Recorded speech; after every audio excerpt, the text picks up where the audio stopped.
축복기도에 나오신 성도님들 주님의 이름으로 축복하고 환영합니다. 이 시간 함께 찬양하고 기도하여 아버지께 크신 영광 돌리고 주님의 큰 은혜가 가득한 시간 되길 소망합니다. 우리 함께 찬양하시겠습니다.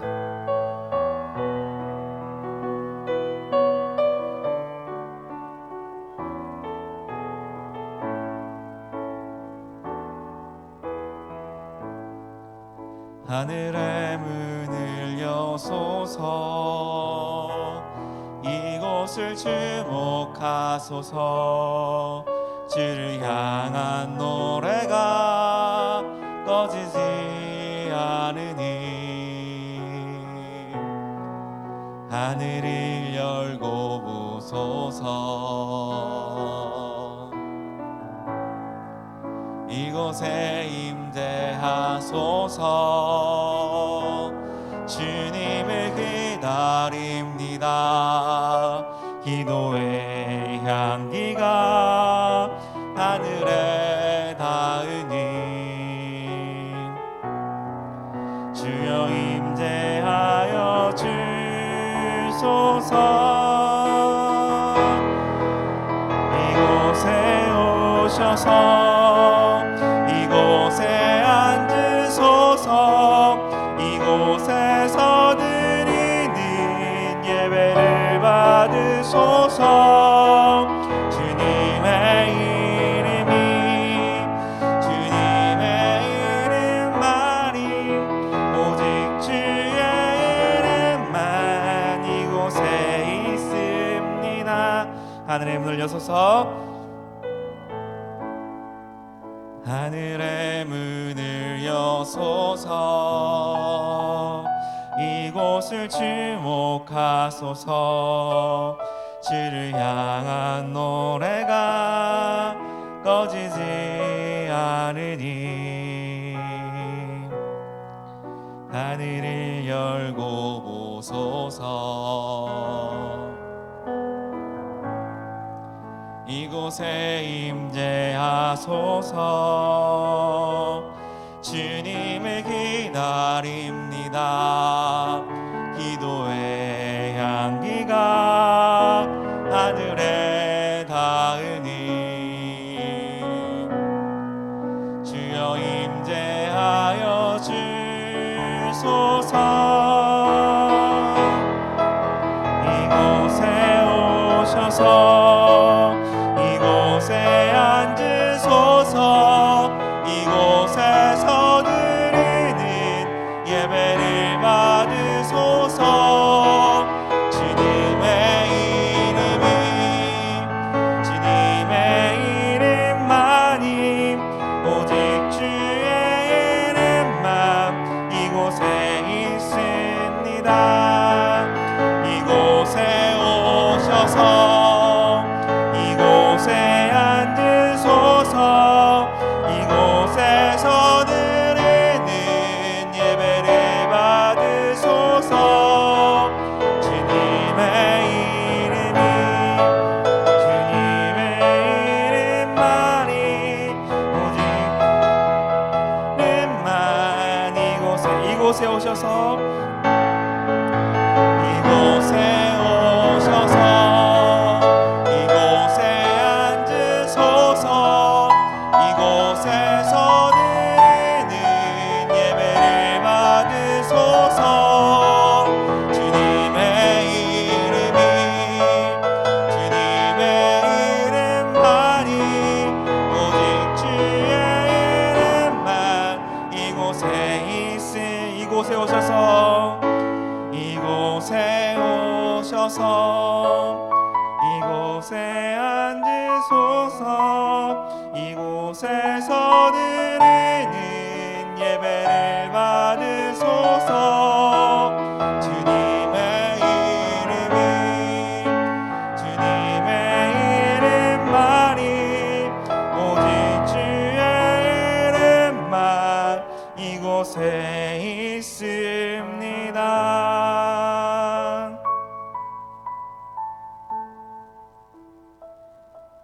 사랑과 은혜의 하나님, 오늘도 은혜 안에 거하게 하시고 이렇게 기도하게 하심 감사드립니다.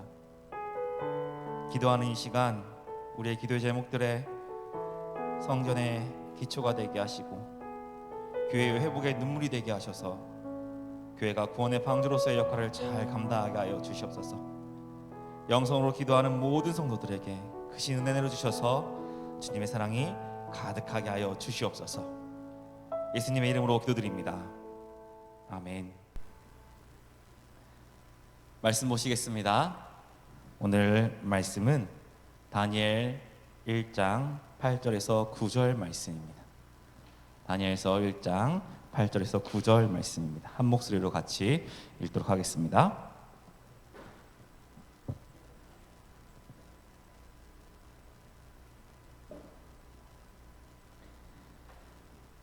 다니엘은 뜻을 정하여 왕의 음식과 그가 마시는 포도주로 자기를 더럽히지 아니하리라 하고 자기를 더럽히지 아니하도록 환관장에게 구하니 하나님이 다니엘로 하여금 환관장에게 은혜와 긍휼을 얻게 하신지라.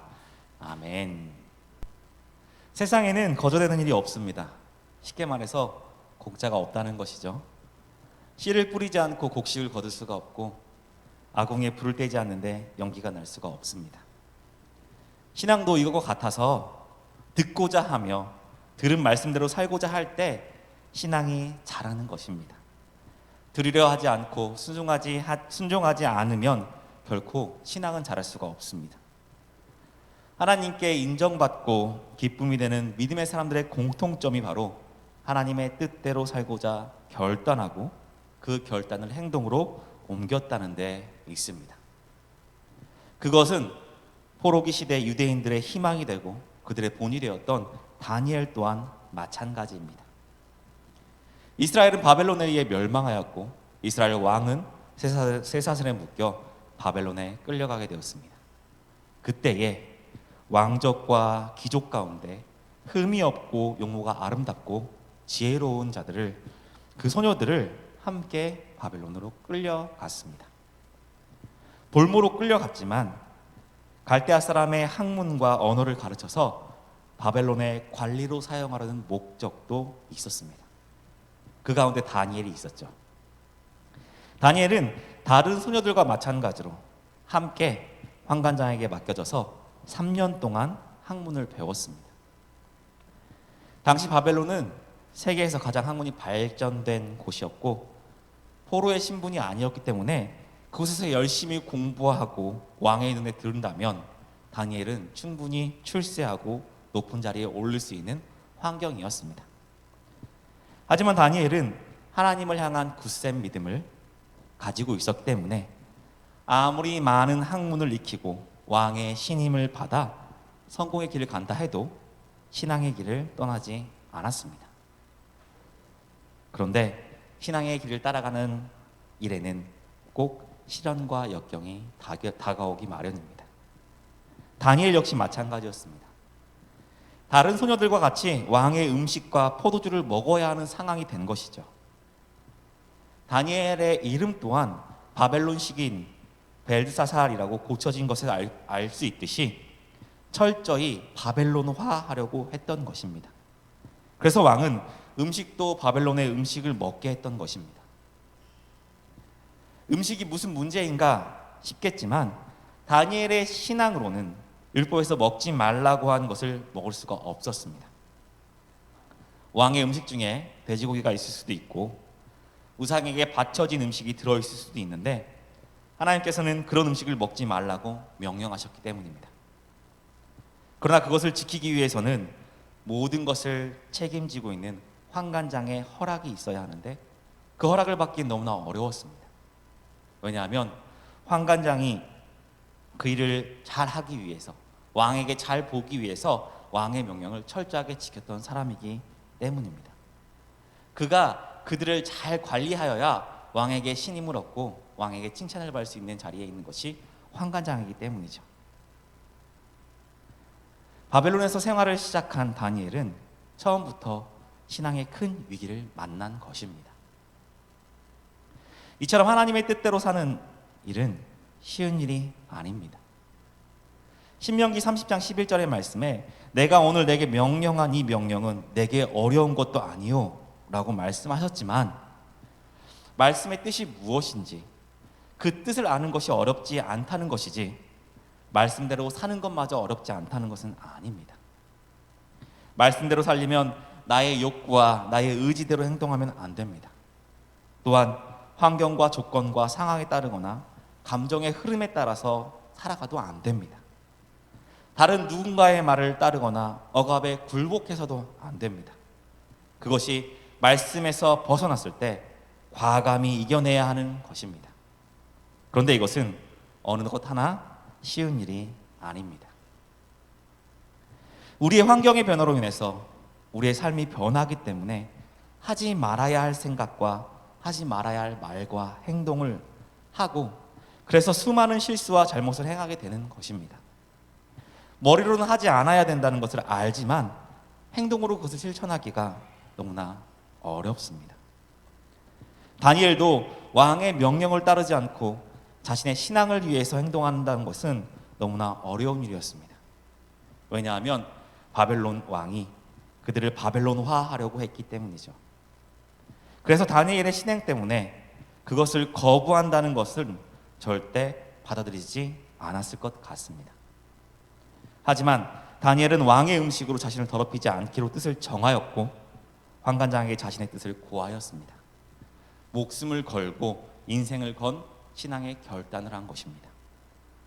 그런데 이때 하나님께서 그런 다니엘을 도우셔서 환관장에게 은혜와 긍휼을 얻게 하셨다라고 말씀합니다.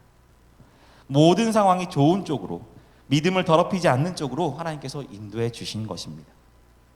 그 결단으로 인해 다니엘은 다윗이 그랬듯이 하나님의 마음에 합한 사람이 되었고 평생 동안 하나님께서 사용하시는 귀한 인물이 되었습니다. 지금 우리의 환경 마찬가지죠. 신앙생활하기에 그렇게 좋지 못한 상황이 되었습니다. 기도하러 모이지도 못하고 만나지도 못하고 예배하지도 못하는 때가 왔기 때문이죠. 하지만 우리는 이렇게 영상으로 기도하고 있습니다. 우리가 있는 곳에서 주님을 찾으며 신앙을 지켜나가겠다라고 결심하고 있습니다. 다니엘의 믿음의 결단이 환관장의 은혜와 긍휼을 얻게 한 것처럼 우리의 이러한 믿음의 결단을 통해 하나님께서 우리에게 은혜와 긍휼을 내려주실 줄 믿습니다. 하나님께 도움을 간구할 때 하나님께서 응답해 주실 줄 믿습니다. 그리고 우리가 성전 건축을 한 이 가운데에 그것을 방해하는 어려움들이 있더라도 우리의 믿음으로 우리의 기도로 그것을 이기게 해주시고 우리 성전이 은혜와 기쁨이 가득한 성전되어 온 성도가 하나님께 영광 올려드리는 성전으로 건축되어지길 주님의 이름으로 축복합니다. 우리 같이 기도하실 텐데요. 우리의 신앙의 결단을 위해서 같이 기도하시기 바랍니다. 우리의 환경을 탓하지 않게 하여 주시고 우리 주변에 있는 사람들을 핑계하지 않게 하여 주시고 믿음을 위해 결단하게 하여 주시옵소서. 주님 앞에 나아가 주님의 자녀로서의 삶을 올바르게 살아가기 위해 하나님께 도움을 구하고 성령님의 인도하심으로 살아가게 하여 주시옵소서. 믿음의 결단을 담대하게 실행해 나갈 수 있도록 함께하여 주시옵소서. 우리 기도 제목 가지고 주여 부르시고 함께 기도하시겠습니다. 주여. 사랑의 하나님 아버지, 우리의 환경과 여건과 모든 것들이 우리의 믿음을 낮출 수는 없습니다. 우리의 믿음을 포기하게 할 수는 없습니다. 주님, 우리가 모든 것 다 내려놓더라도 주님을 붙잡을 수 있게 도와주시옵소서. 세상의 것들을 바라보며 그것을 원하며 살아가는 것이 아니라 주님께서 주실 그 은혜를 바라보며 믿음을 결단할 수 있게 하여 주시옵소서. 믿음의 결단을 통하여서 우리가 계속 나갈 수 있게 도와주시고 주님께 영광 돌릴 수 있게 도와주시고 주님의 뜻을 찾아 나가는 주님의 귀한 백성 되게 아버지 함께하여 주시옵소서. 주님의 백성으로서 삶을 올바로 살아가기 위해서 하나님께 도움을 간구하게 하여 주시고 성령님의 도와주심을 간구하게 하시고 성령이 우리와 함께 하신 매일매일 깨달아서 그 말씀대로 그 길대로 따라 살아갈 수 있도록 아버지 함께 하시고 그것을 통하여서 아버지께 영광 돌리는 귀한 교회 될 수 있도록 아버지 함께 하셔서 우리 교회의 모든 성도님들이 아버지 사명을 붙들고 살아갈 때에 믿음으로 모두 감당하고 아버지께 주신 은혜와 긍휼하심으로 잘 감당할 수 있도록 아버지 붙잡아 주시고 함께 하여 주시옵소서. 우리 교회를 위해서 성전 건축에서 같이 기도하시겠습니다. 앞서 일하시는 건축위원회와 담임 목사님을 위해 기도해 주시기 바랍니다. 진행되고 있는 모든 공사의 과정 가운데 아버지 함께하여서 순적하게 진행될 수 있도록 하여 달라고 기도해 주시기 바랍니다. 우리 교회를 위해서 같이 기도하실 때 모든 예배와 주일학교가 다시 회복되어서 믿음 안에 바로 서는 우리 교회 될 수 있게 달라고 기도해 주시고, 그들을 섬기는 교역자와 교사들, 보이지 않는 곳에서 보이는 곳에서 봉사하시는 많은 분들을 위해서 우리 함께 주여 부르시고 함께 기도하시겠습니다. 주여, 사랑의 하나님 아버지, 우리 덕소교회를 세워주시고 아버지를 감당하시는 너무나 감사합니다. 또한 기도함으로 아버지께서 허락하시고 성경 건축에 이르게 하시는 너무나 감사합니다. 아버지 성경 건축에 이뤄가는 모든 과정 가운데 아버지의 은혜 가운데 모든 걸 구할 수 있게 도와주시고, 앞장서 일하시는 담임 목사님과 건축위원회 가운데 아버지 함께 해주셔서 은혜와 긍휼을 베풀어 주시며 그들의 길 가운데 은혜를 더하심으로 아버지께서 맡긴 일을 잘 감당할 수 있게 도와주셔서 성령 충만하게 하여 주셔서